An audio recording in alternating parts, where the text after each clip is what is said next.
guys, this is Greg Doyle for Eat, Sleep, Boxing, Repeat. As you can see, I am joined by Kash Farooq. Kash, just want to first of all thank you so much for your time. I know it's been a very busy few days for you.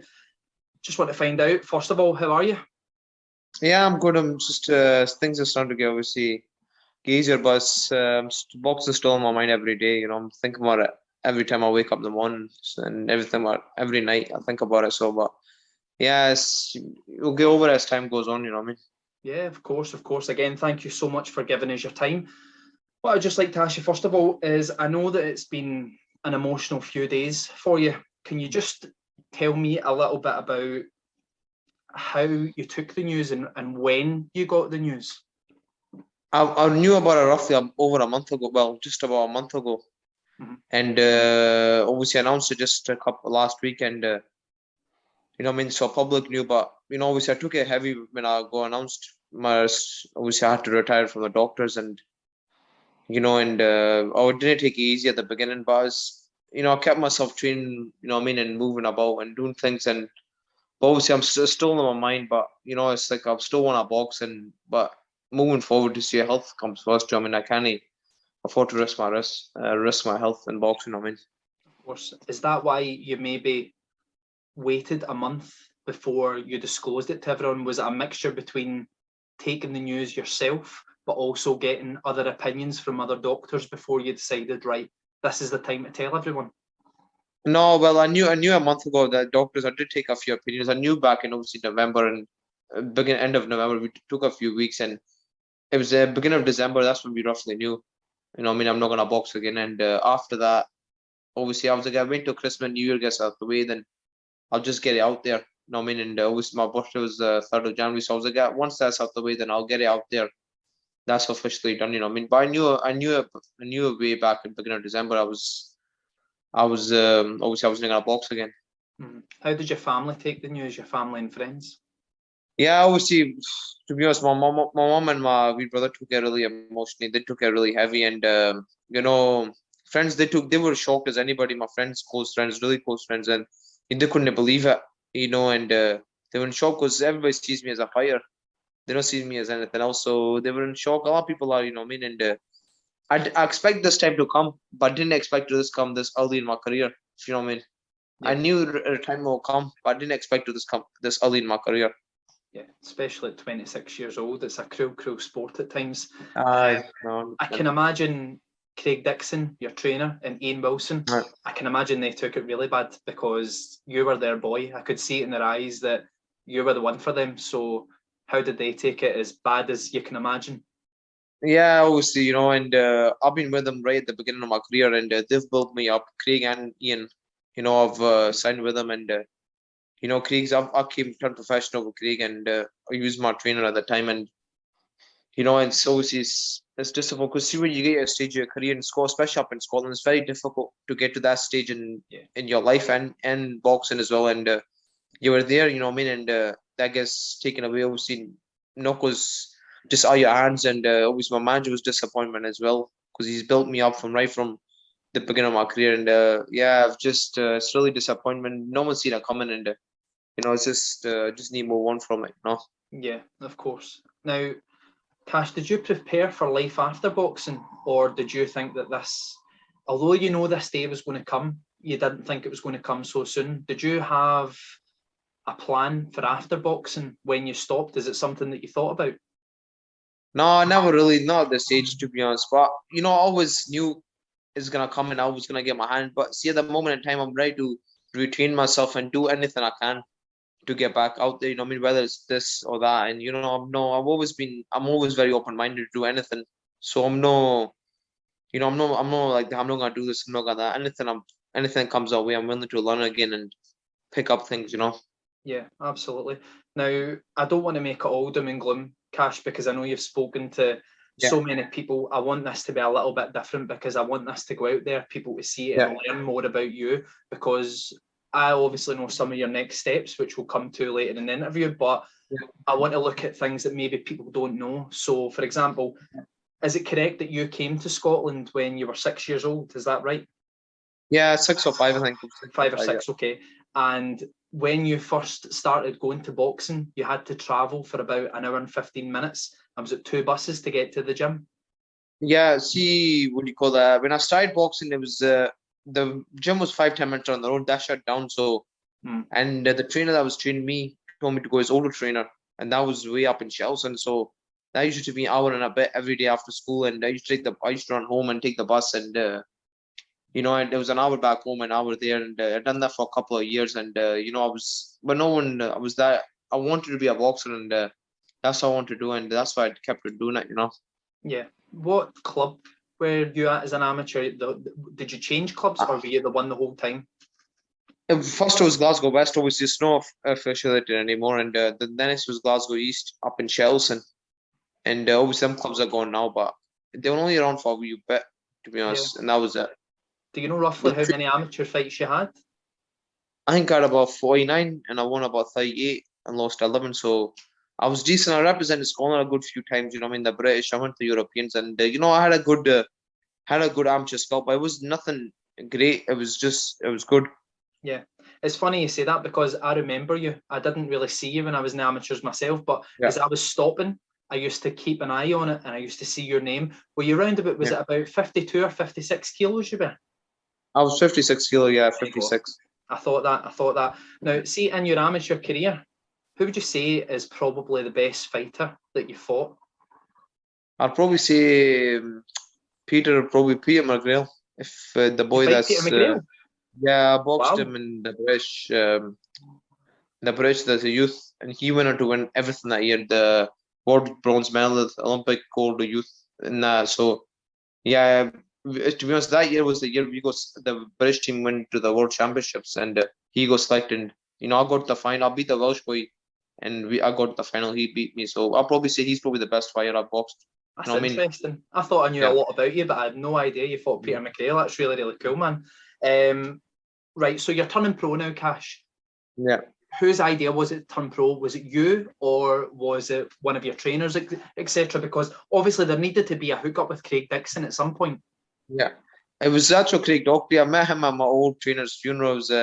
My trainer passed away, Bobby McDermott, and I met Craig Dockery. Craig says, "I come do a few sessions with me in Morrison's," and then he's like, "I should turn over," and that was it. I turned over. He took me down to Ian Wilson Solano Spawn Club, and from there, I teamed up with Craig Dixon, and I done a few. I trained a wee bit with Craig Dockery at the beginning of my career, but from there I teamed up with Craig Dixon, and that was it. And my career just kicked off from there.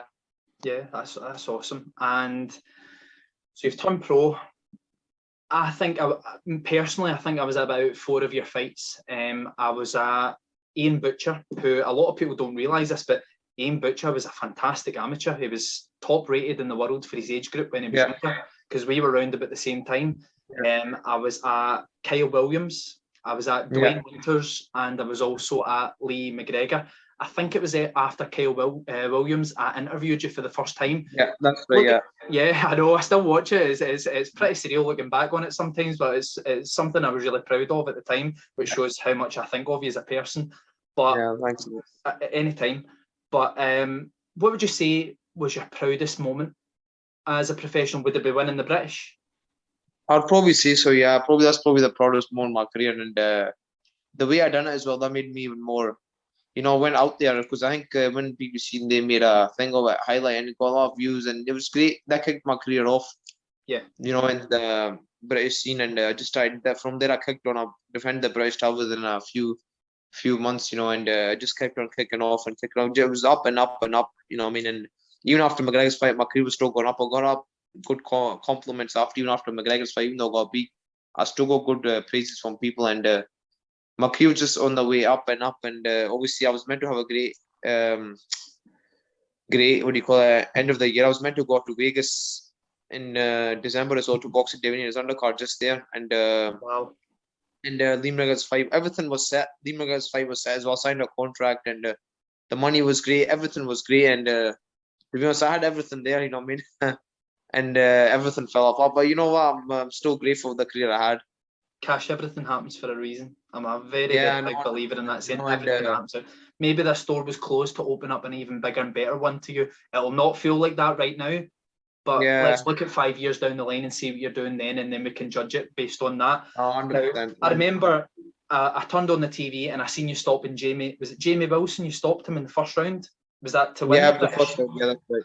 Yeah, and then a lot of people, for our casual people watching who don't really follow boxing very closely, you actually went on and won the British outright, which means you defended it 3 times, which means you get to Yeah. keep the belt permanently. That's right. Yeah. Now, that's fantastic. There's not a lot of fighters that do that in this day and age. A lot of them will skip stages and whatever have you. But right. It's amazing that you stopped and then went and done that. Now, we move on to Lee McGregor. The Lee McGregor fight we know that was built for a couple of years. How do you feel looking back at that first Lee McGregor fight? Do you feel a little bit hard done by going on the decision? Yeah, of course I was, John, but then I was like, obviously, things made it easy when I got signed with Eddie Hearn. Obviously, if I thought at the time in my mind like that, when I got beat, I thought I'm probably gonna end up going back to small hole shows. Because obviously, even though it's controversial, the promoter always looks at who won the fight end of the day, who's got the titles and who's won the fight. And but I got signed off Eddie Hearn, and my career just kept on going, and then it was an up and up, and kept on going up, and and I thought, I mean, this is it now. This after I get these 3 fights away, it's gonna lead to Lee McGregor anyway. So, and he kept on winning, I kept on winning, and everything was set. But obviously now it's it's not gonna happen now anyway. Different plans, yeah. It's interesting. When I text you, I think it was not last night, the night before, I actually sat and I watched the Lee McGregor fight and I watched the Espinosa fight again. And personally, I thought you beat Lee McGregor. I thought it was a good fight. I didn't like it when people were saying you won very, very clearly. You won the fight, Cash. I'd probably say you won it by 2 or 3 rounds, which I think is fair. I think a lot of people thought that. But politics-wise, do you feel that going on to an MTK show against an MTK fighter, did you and Craig discuss that night that you were going to need a big performance to get the decision that night?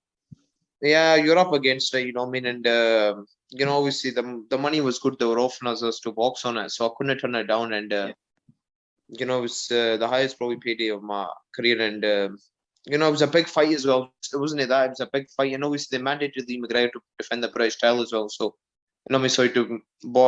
mandated Lee McGregor to defend the British title. So I had to what happened. I had to box him anyway, and it was a good fight for me overall. It was a fight I wanted, and I was like, and then, but I have no thing regrets. And I would have, I led to even go my profile more up because he was a good household name in Britain. Everyone knew who he was, and it got my profile even more up when I boxed him. Absolutely, absolutely. So we then look at more positive things in terms of after that, you're then signed by Eddie Hearn. How did that come about? What happened for you to be signed by Eddie Hearn? I think it was only after for a couple of weeks Eddie Hearn messaged my manager Ian Wilson, and he's like, "Listen, I'm interested in signing Kash Farooq. Come down me." I said, that was it. We just from that gives a deal, and I mean, and the pandemic that didn't help me, and it took a few months off my career, and from there we just kept on moving forward behind closed door shows, and just kicked off my career, and I got when I started boxing on matchroom, my career was getting, I got the world wide audience in my career, how I was performing, and they took they opened their eyes towards me. So, it was great for me as well to showcase my skills. But if I kept on small hole shows, no one really knew me, or even BBC anything, because it's not a big platform, that I needed. No, I get that. It was just my bed is getting a bit low. It's only about 4%.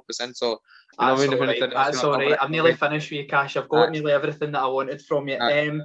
What I want to know now is if we can look at positive things. What's next in your career? I heard that you're looking at possibly going into training as a trainer. Would you maybe look to team up with Craig Dixon to do that? Or is it something you do yourself? Yeah, I'm hoping moving forward, I'm going to get into it, whether it's now, next 6 months and a year, but I'm going to team up with Craig Dixon and start helping the fighters. And I still need, this is where I start all over again, my whole boxing, because you still need to learn as a trainer. Even though you know a lot of things, but you need to put into practice. You don't, as a trainer, you're still learning again. And so you kind of, you're learning again as a trainer now. before you were learning as a fighter, now you're learning as a trainer. So you know, I mean, every day in boxing, you're learning new things all the time. So, you know, I mean, whenever I do again, I'm gonna pick things up and learn. I'm teaching fighters, you know, I mean, but what I know, I'm gonna teach the fighters, you know. Yeah, I think you'll be a great asset to fighters. And very finally, can you tell me Yeah. about this new role that you've got with St Andrews? Do you know exactly what you'll be doing in this role yet? Yeah, I'm gonna help Ian Wilson scout a lot of talents in Scotland or anywhere else, you know, and take them on, sign to St Andrews Spawn Club. So, you know, and give them the reason why they should, you know, and so that's gonna be my new role, and I'm gonna get the fighters on boards and help Ian Wilson build St Andrews, you know. Yeah, absolutely. Well, Cash, just want to say, you're probably more gutted than me, but I was absolutely gutted with the news. No, it's You know how much I think of you. I don't need to tell you already. yeah, no, Know I that. appreciate it, Greg. I appreciate it. I mean, you know what? Um, I've thought about it, and you know, and I was like, I just gotta move on, and it'll be a long distance memory, and you know, it'll be just a good memory. I'll think about, you know, in my career, everything, and you know, I can't sit and think about it because it'll bring me too much down. You know, it'll end of up course. driving me crazy. So I'm like that. You know what?